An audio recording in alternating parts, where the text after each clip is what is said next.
Chris Scouser here with Matt Howell.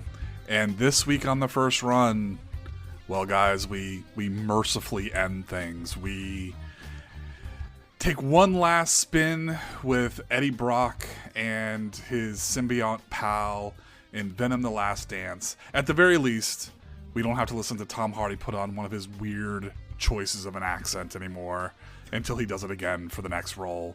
He did something very similar for that Bike Riders movie, and it's a choice. It's a choice, Tom Hardy. As always, we'll give you the big releases on physical media. We'll give you our Viper video and streamings picks of the week. And then I believe we're going to run down a list. Is it going to be a first run list of the Spider-Man films? Yeah, we'll rank the SMU films. Is that what it's called? It's the Sure. I'm sorry, the SSU officially, the Sony Spider-Man Universe. Amazing. Now, it may be a bit premature because Craven hasn't come out yet. We could always that could be last. You know, that's very true. It could be last. Yeah. Yeah, I'm really excited. Okay, should I play a clip?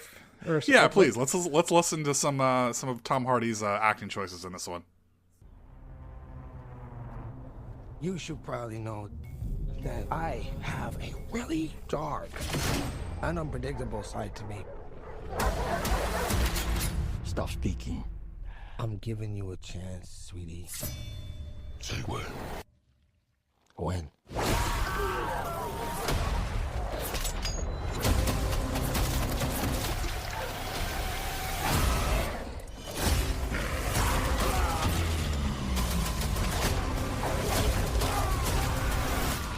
What are you? We are. We're Venom! We are. Venom! No. Yeah, we are. Venom. We're gonna need to work on that. Yeah, well, not much longer, I guess. Not anymore. Unless maybe we get that Sinister Six film. Maybe. Would Michael Keaton be in that one as Vulture? Because doesn't he show up in the Morbius film? He does at the end, yeah. He shows up to talk about somebody called Spider-Man. Okay. Yeah. So, is it up to me, right? It is, yeah. Why don't you tell us what Venom, in 20 words or less, what is it all about? Eddie's on the run. He's been accused of the murder of, the cop that from the movie the last one when he fought and possibly killed, but he ended up surviving. He's on the run. Government's trying to hunt him down, capture the symbiotes. But also, it turns out that there is like a god or a lord or creator of the symbiotes who's trapped in some netherworld, planet, galaxy thing. And he sends his army of creatures to capture the Codex, which is it just created when a symbiote bonds with a host and the host dies, and then once the symbiote brings it back to life, there is now a link between the two, or now thou one, and creates what's referred to as the Codec, and this is the one thing that can set the Spider-Man villain Null. I'm not familiar with Null. It's supposed to be way after my Spider-Man reading days. Mm-hmm. I did see he is like a legit like Spider-Man character villain thing, so... And yeah, so Venom's on the run from these monsters and also the military, and then that's it, and he has to stop that thing. Yeah, that was more than 20 words, but good, yeah, but I was good. really excited about it, so Yeah, I wanted to tell keep you going. Really wanted to, you wanted to let everybody know. Oh, Boy. Matt, this is like the latest content from Sony, and I really feel like that's what this is. Mm-hmm. Mm-hmm. There is an affection for these films online, and even some critics actually are like funny and warm, even if elements are pasted together without much regard for logic. Indeed, the narrative relies far too heavily on coincidence. An improvement over the previous two. I don't know if that's true. Right. And I finally accept Eddie Brock and Venom as a comedy duo. A heartfelt farewell to the franchise. What? What are we talking about? Well, unexpectedly breathing new life into it, resulting in an uneven, not saying it, but mostly enjoyable experience. I don't know if I agree with that last part. Mm-hmm. Here's leans into the weirdness and steps away from standard plot points. It pushes the envelope of the genre in an unexpected direction. An unexpected direction? Mm-hmm. Here's one, too, that really upset me. It's a popcorn movie by every definition of a popcorn movie at every level. No. This is content. There's no real rousing moments. There's nothing really exciting in this film, at least certainly not for me. Chiwetel Ejiofor is in this, and I'm like, man, what are you doing?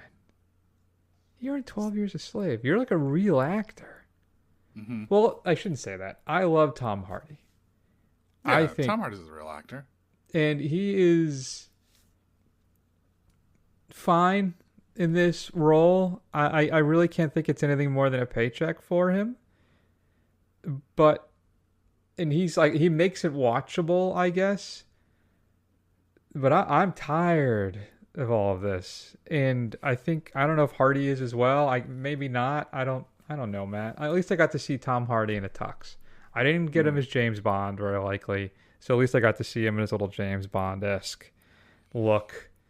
But the film, it just doesn't make sense a lot of times too. Like, why does he stop to dance to do the lady thing and become Venom, even though he expressly says, I can't be Venom because this is how the thing finds us. Mm-hmm.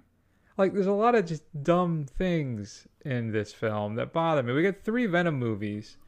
I got 1 nice guys. There's just no justice in this world, Matt. I don't know if it made me laugh or made me angry when we had Chekhov's hyperacid dissolvement scene in the beginning of the film. Which, as soon as you saw it, you knew exactly what was going to happen. Sure. And that's kind of what this film is like for me. I think part of the issue is I've been battling like a spot of depression. And this film did not help at all. Mm-hmm. Am I wrong, Matt? Did I just not get it, man? Was I unable to just turn off my brain and just have fun with Venom? Well, I guess obviously yes. But I'm right there with you. I can have fun. I can be a fun person. I mean, the years of me being on this podcast may say otherwise, but I can enjoy something that is enjoyable, even if it's stupid. This is stupid, but it's not enjoyable. I've heard it described as it's not a good movie, but it's not entertaining. And I have to disagree with that sentiment. I don't really know what's going on with this film. The effects are bad. The kind of quote-unquote comedy duo of Venom and Eddie Brock is just interminable. It's not funny at all. Well, listen to this. Venom as a franchise works as a comic book cousin to Lethal Weapon or any other popular series featuring entertaining mismatched duo. Say you will about Mel Gibson. And we could say a lot. No. just reading stuff like that, it's just like, what are these people, what are they watching? Did they get like an exclusive version of the film that I didn't get to see? Maybe maybe there's some Sony payola going on. I have no idea. I didn't even think of that. Yeah. Anyway, I mean, when the other symbionts show up and, it's supposed to be this big, exciting battle, it looks bad. It's boring. I don't care. I'm a huge Spider-Man fan. I remember when Venom was like a huge bad guy. And I remember when they tried to make him an anti-hero, when that kind of a whole Punisher anti-hero stuff was really popular in like the late 80s, early 90s. And, I was never very particularly interested in the other symbionts. I mean, Carnage was cool, but that was about it. And I don't care about Null. Even that, I've heard of him. I don't really know that much about him. Just everything about this just couldn't make me care about it. And I guess it is what it is. It goes out with a whimper for me, and I'm not sad about it. Yeah, no. All right. Do you have any other notes on this? He's only Venom for like 15 minutes in the movie too. I saw people complaining about that, and I'm like, wait a minute, was it? Yeah, that's true. He was only really fully Venom for like a fraction of the time, and I didn't even notice. I don't know if it's because I just like Tom Hardy that much, or I just don't care. Were there any American actors in this, or were they all British putting on American accents? I mean, Hardy's British, Geoffroy is British, Temple is British, Reese Ifans is British, Stephen Graham is British. Oh yeah, a lot of Eubacks in this. Where was a lot of Euback? Andy Serkis.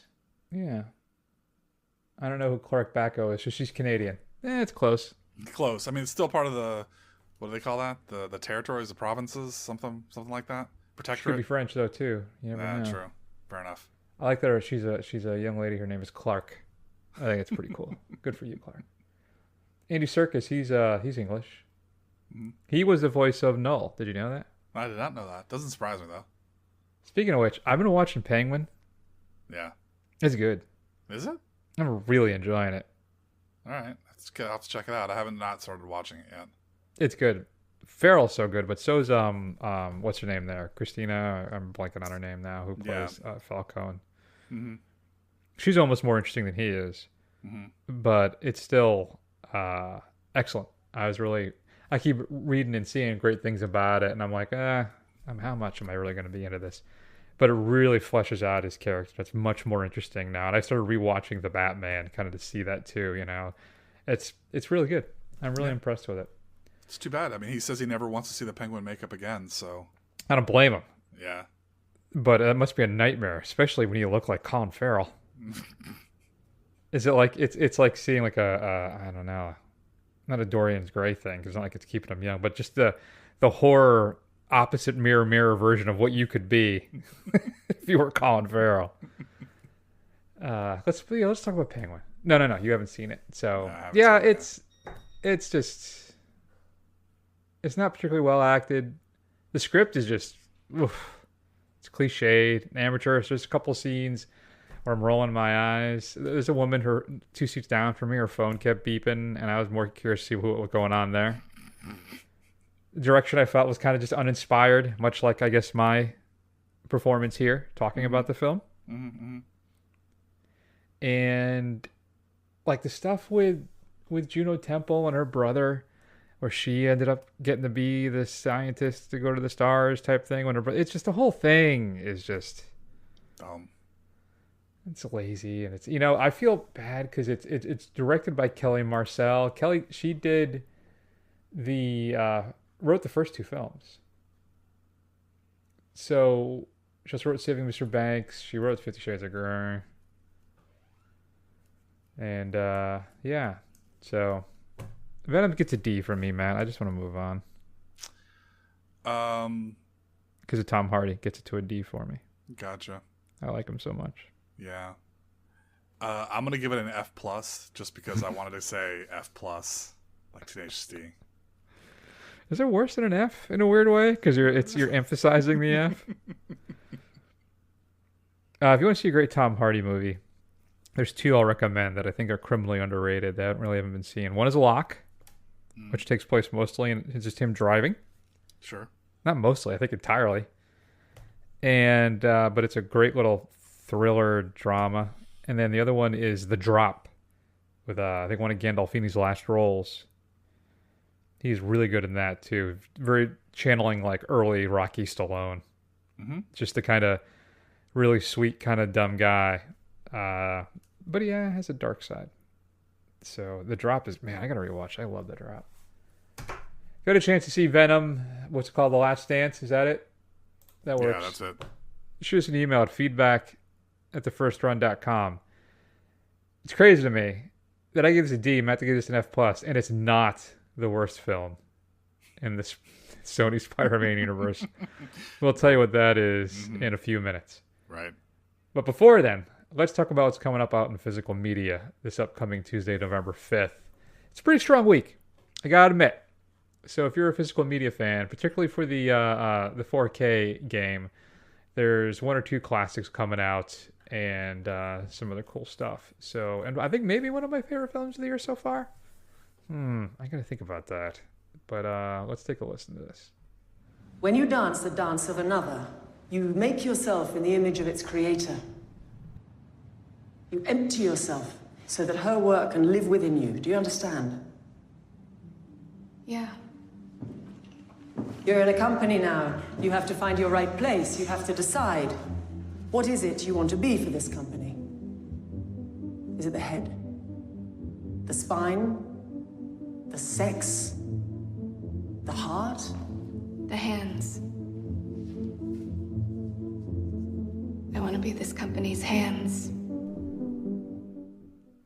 Yeah, that I'm not gonna be honest with you folks. I think I've talked about this in the past too. I'm not a big Dakota Johnson guy. That's her in Luca's Suspiria, which is, I think, much better than I anticipated it was going to be. I really actually enjoyed that film. And the Australian label Imprint is putting out a sweet 4K. It's the first 4K release of the film in physical media. Comes in a hard box. It has art cards, a whole bunch of stuff, but it looks gorgeous. New special features as well. And I think it's unfortunately mostly out of stock already, like in your Diabolic DVDs. Maybe Orbit DVD out of Asheville may have it. But you may want to track it down. I own it on Blu-ray. I don't know if I can just justify spending $75, $80 on this thing. You know, hopefully there'll be a 4K release here at some point. But it's a sweet looking edition. There's only 1,500 copies made too. So if you were a big fan of Suspiria, you may want to get that. And again, the 4K disc is region free, but I believe the Blu-ray discs are region locked. Is Australia B or are they a C? Matt, how do you not know these things? I'm sorry. I'm a failure. That's all right. I'm not going to hold it against you. Thank you. You're mostly, you're the eye candy of the show. That's why we keep you around. We don't expect much out of you. Fair. So that's okay. Fair. I thought I was. Have we decided who's the steak and who's the sizzle? I mean... That's a good question. So there's that. I'll see if I can find out about that region for you, kiddos. Just get a region free player regardless. Is it 220 electronics? I got mine. It's sweet. Works great. Plays. And you can set the region. Good to go. Lots of great stuff coming up. There's I think it's coming out is it January or is it just next month? Second Sight's putting out a Blair Witch on Blu-ray. Nice. Two different versions of the film. I think there's I guess the original version they wanted to release they never put out. So this is I don't think it's like a big different film per se, but I think maybe the aspect ratio is different and there's something else. I have to look. I'll get the details. I'll get back to you on that. So let's count it down, shall we? Sounds good. Number 5, I guess I'm going to go with Afraid, the AI horror film we saw last month, Matt. Includes 5 deleted and extended scenes, including an alternate ending, and a featurette called The Dark Side of AI, which I think maybe is just scrolling through Elon Musk's Twitter account for 10 minutes. So there's that. I'm not telling you to buy this. I'm not even know if I should tell you to rent it. But if it's on like a Max or something, I guess good enough, maybe. I can't remember. I don't know. Where are we? Let's go with 4. 4! Zoe Kravitz's directorial debut, and I believe she wrote it as well, Blink Twice, featuring Channing Tatum, is being released. It's about a cocktail waitress who becomes infatuated with the tech mogul and travels with him to his private island where things begin to go wrong. I've heard it's really good, and I've heard it's really bad. So that's one of those where now I may have to check that out and decide for myself. I'm giving you to the count of 3 to get out of here, then I'm coming across the kitchen shooting you. Number 3 is M. Night Shyamalan's Trap. You can get this in 4K. I should say, I think Blink Twice maybe only be Blu-ray. I think there's... Afraid is only Blu-ray. I can tell you that for sure. Trap is both 4K and Blu-ray. Dolby Atmos audio track. Setting the Trap, a new M. Night Shyamalan experience. Some 3 deleted scenes. An extended concert scene, including the song, I think, Where Did She Go, is included in that as well. Worth checking out. Again, I wouldn't buy this. I don't think I'll ever revisit it. It had some structural problems that I just didn't care for. But as an M. Night Shyamalan thriller, I'm happy he's churning this stuff out. Right. So Keep rolling, M. Night. Where are we now? 2? How's 2 sound? I have 2 words. Perfect love and perfect trust. Perfect. I'm going to go with Kevin Smith's latest, the 430 movie. There is a 4K Steelbook on this as well, if you prefer, from Amazon. Dolby Vision, Dolby Atmos, audio commentary by Kevin Smith, and then I'm making a featurette called Going Home Again, making the 430 movie. We covered this on Screen Run. Juan and I were, I think it's safe to say, disappointed. Okay. It is kind of a personal film, I felt, for Smith. But it felt oddly really amateurish at times. Not like, like gross, immature humor. Yeah. But more like somebody's first film. Right. Which is a weird thing for him. So, yeah. If you're a Kevin Smith fan, I think there's a couple things in there that are good. There's 1 or 2 jokes that I laughed out loud, like classic Kevin Smith. One of them involving his daughter, which is weird. But still, rent it. Let us know what you think. And then Matt, here's what I'm talking about, but maybe one of my favorite films of the year. There can be only one. Strange Darling is being released on Blu-ray. Includes a cast and crew behind-the-scenes interviews, 4 bespoke art cards, and an A3 poster. Now, I need to clarify. I think that's the UK 4K disc. You can import this from the UK and get it in 4K. Right now, all that's available is a Blu-ray here domestically.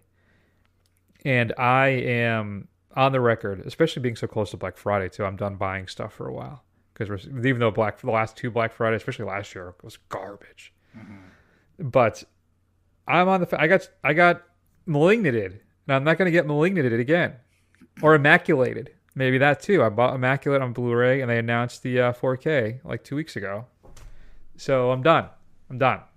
So I'll keep an eye on Strange Darling, but I'm gonna wait. Matt, coming up in 4K. Oh boy, this one's for the kids. This is gonna be in everybody's Christmas stocking this year. I can feel it. The Crow, the latest version of the film that Matt and I both hated. Amazon has a steelbook. Walmart has its own steelbook. And there's a 6-chapter making of, something about the score, and some deleted scenes. Nobody cares. Godzilla from Criterion is being released in 4K. The original, the OG. So you may want to look into that. White Christmas, the classic holiday film. The Mel Gibson, speaking of Mel Gibson earlier, We Were Soldiers. The film Rules of Engagement. We're getting an Escape from New York steelbook from Scream Factory. Last Christmas is being released. And then Fright from Kino Lorber is coming out. And then finally, Wizard of Oz. 85th Anniversary Theatrical Edition with art cards, a ticket reproduction, posters, and more. And I think it's going to be a steelbook, though, the first run out of the gate. So you may want to wait on that, Matt. Your Viper video pick of the week, I'm going to go with Catnado. Any guesses what Catnado's about? Cat tornadoes that fight a shark tornado? I don't know if they're going to fight a shark tornado, but there certainly is a cat tornado. The world faces a horrific onslaught of tornadoes, Matt, each unleashing spiraling hordes of enraged and deadly cats upon humanity. As chaos reigns, disparate? It's disparate? I think it's disparate, yeah. I like that better. A group of individuals have one mission, to stop the feline fury. But against such odds, and with the only one life to spare per person, I like that. That's pretty good. Their battle becomes a catastrophic struggle to weather the storm. And when the fur flies, it'll be a meow-sicker. Oh, boy. Catnado, you have won my heart. You can go to ViperVideoTampa.com, yell at Shelby, and say, Chris on the first run said, I need to order Catnado from you. So there you go. What should we be streaming this week? So I'm going to recommend a movie that I saw for the first time. I watched 1408 about John Cusack playing a writer who goes to supposedly haunted hotel rooms to debunk them. And he gets, way more than he bargained for with a crazy hotel room. Samuel L. Jackson's in it. It's a Stephen King story. It's pretty good. Somebody actually said, I like this description of it. It's the best Nick Cage movie that Nick Cage was never in. I remember seeing this in the theater and being underwhelmed. Should I revisit it?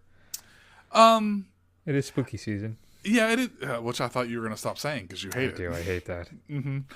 Yeah, I don't know. I think there's better pieces of your time. I just wanted something I hadn't seen before. I had heard good things.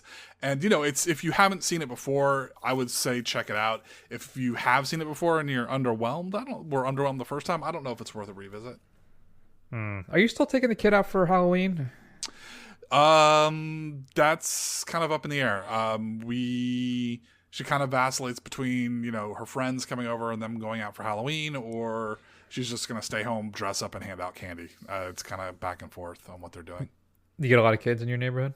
Not anymore. Our old neighborhood, we did. We got a ton. It was a lot of fun in our old neighborhood, but this one we don't. Yeah, we don't really get a lot of kids here either. And then they do the park trunk thing. Everybody goes to the park, and I hate it. And yeah. I don't know what I'm going to do this year. I really don't know. My neighbors, usually we all just hang out here and hand out candy, but they're actually going to go this year to the park. And I'm like, I don't know what to do. I may just turn off the lights, stay in the house, and watch like The Hitcher or something. Yeah. I don't know. Yeah. I mean, I'm glad to see, this is like old men yelling at clouds, but I hate the idea of trunk or treat. It just seems wrong to me on so many exactly. levels. Yeah. You got to put in the work. Stand it. Got to work. You got to roam the neighborhoods like a pack of hooligans. Yeah, Halloween's like my favorite holiday, and I just have no juice for it this year at all. I don't know if it's because of the tornadoes. Yeah. And then, like I said earlier, I got my little Snoopy cloud of depression over my head at the moment. I don't know what's going on with any of that, but it's not a fan. I don't know what it is. I'm just not feeling it this year. It's too bad. Oh well. But this weekend we will start with the Christmas decorations. Well, yeah. We started doing that in the pandemic. It was the weekend after Halloween. We're like, You know what? Everything's horrible. Yeah. Let's do it now. Would Mrs. First Run let you, would she let you commit to like the October 1st you're putting up the Halloween decorations, damn it, and you're not being stopped? Oh yeah, sure. Absolutely. We don't have a lot though. We have much more Christmas decorations than we do Halloween. Mm-hmm. Again, we have lights. We have a bunch of stuff. I just didn't put them out this year. I have my little ghost thing where the ghosts are moving around and the little projector thing. Yeah. But I didn't even put that out until actually I did like the first week of October. Then we had 2 hurricanes in a row. I was putting everything inside. So yeah, fair enough. This is not supposed to be a hoedown, bro down, hoedown show, Matt. I don't know why you keep asking about this stuff. Let's wrap up the show. This is really going to be like the shortest episode, and you were all excited because it's your week minutes, so. Oh, all right. Well, let's see if we can get to 40. Let's talk about the Sony Spider-Man Universe and here. How's your eyesight? I can see better than I ever have. Oh, yeah? Can you see us in the future? Yes. I can see you. Standing up for what you believe.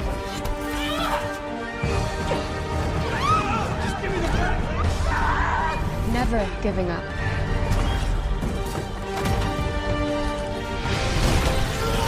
Discovering you were always more powerful than you thought. Nothing I didn't already know. I don't know about you two, but that totally makes sense to me. What? I'm serious. Wow. What? I'm being serious. Oh, wow. Wow, I was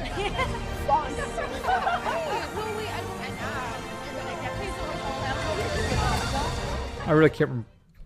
I'd forgotten that. I think it's serious. That drags out for like a full minute of them kind of, and as she's doing her turn in her chair and looking out the window, and envisioning herself as Madam Web with the Beach Boys big sunglass things, surfer thing. That of course is from Madam Web, the chef's kiss, the cherry on top, the most beautiful thing ever produced by the Sony Spider-Man Universe. Just an atrocious film. One of the worst films I think I've seen in years. Mm-hmm. I think it has to be.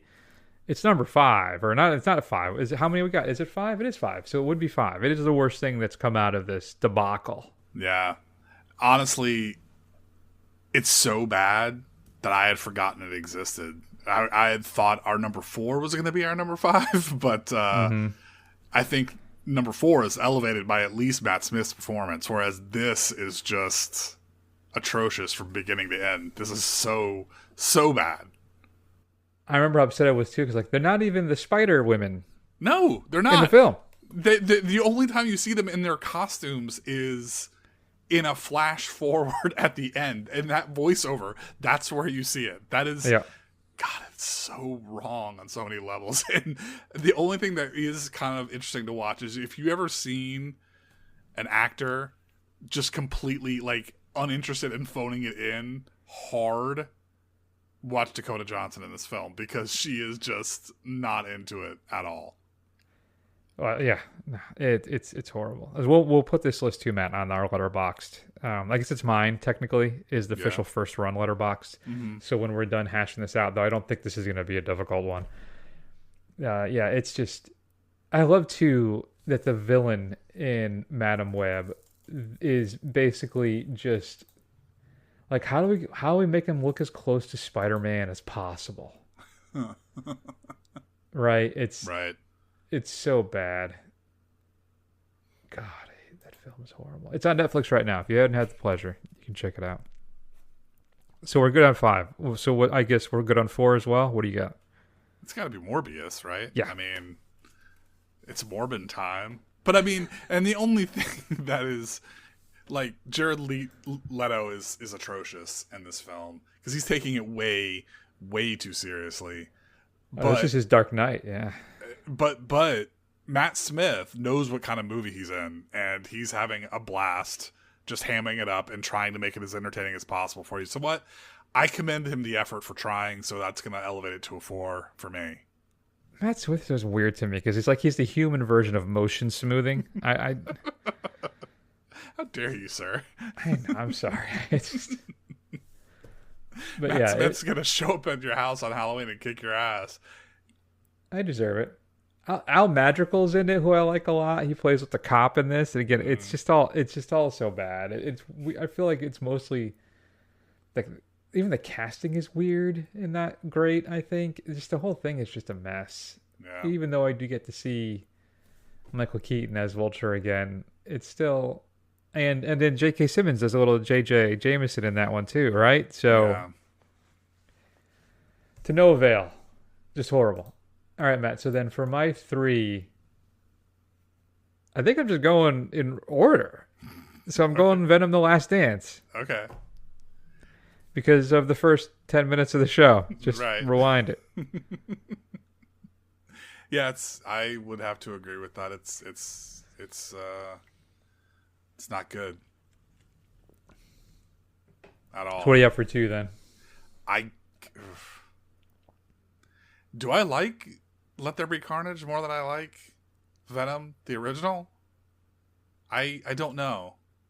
I guess I like Venom, the original, better than I like Let There Be Carnage. So I guess Let There Be Carnage is going to be number 2.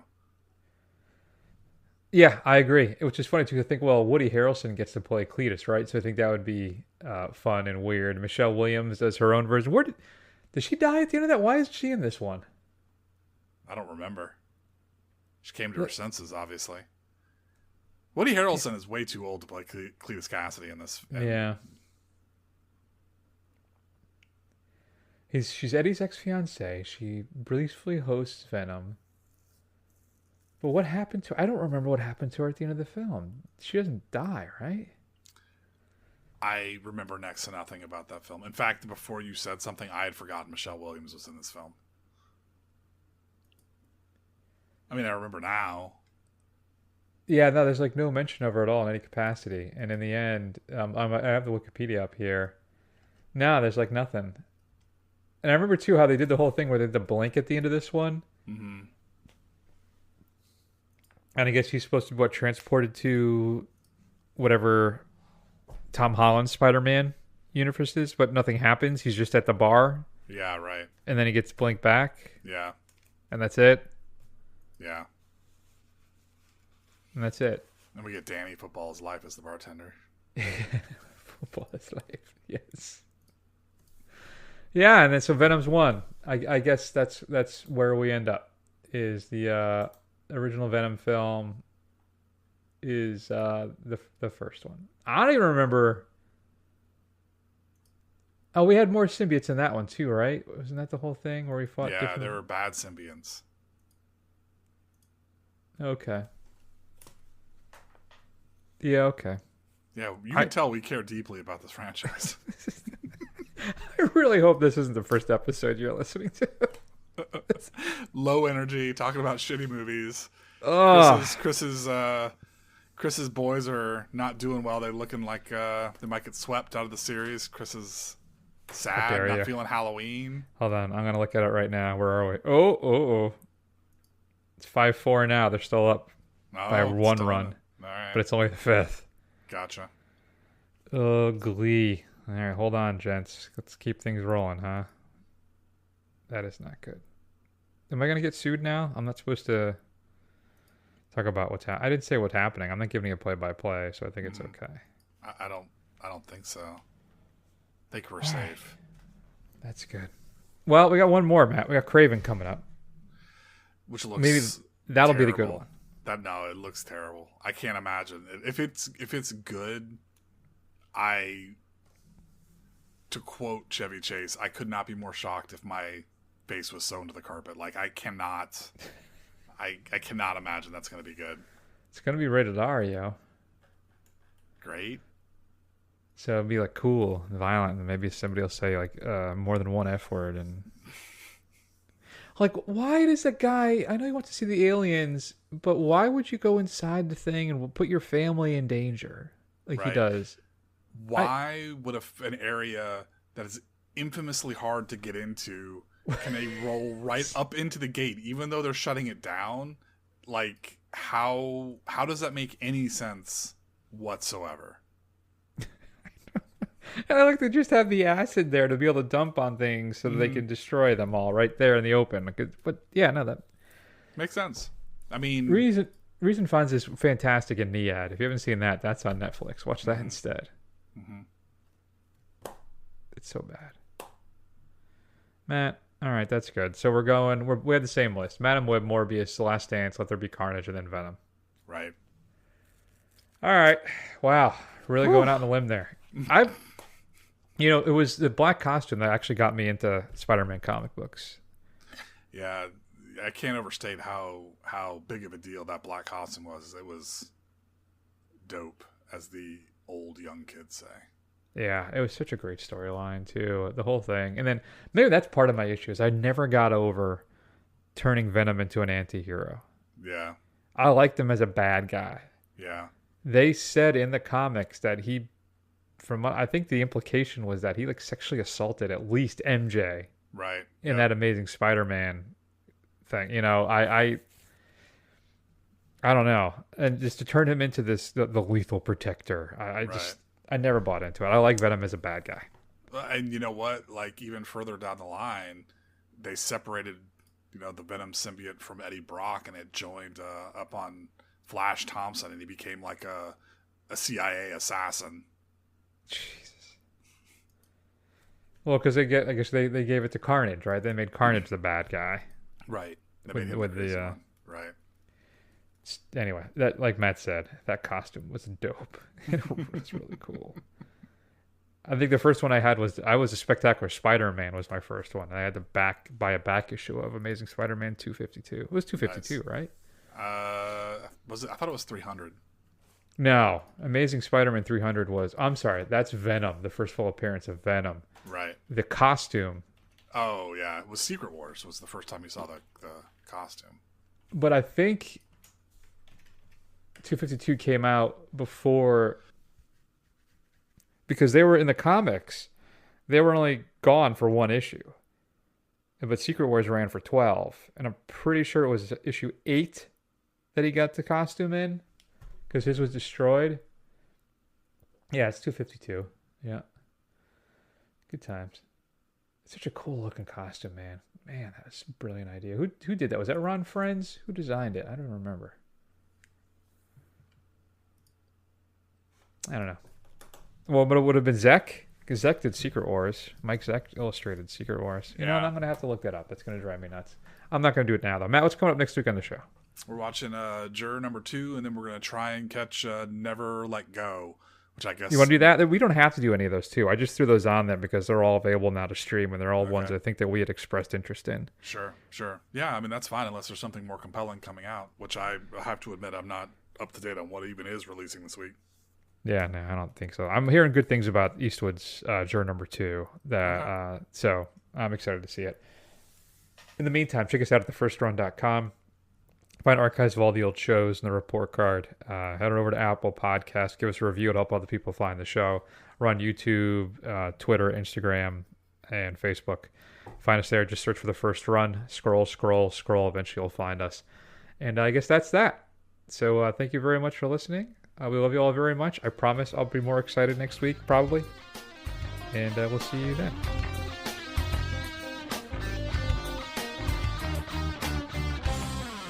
Whatever the future holds,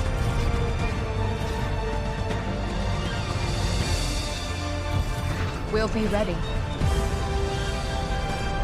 And you know the best thing about the future? It hasn't happened yet.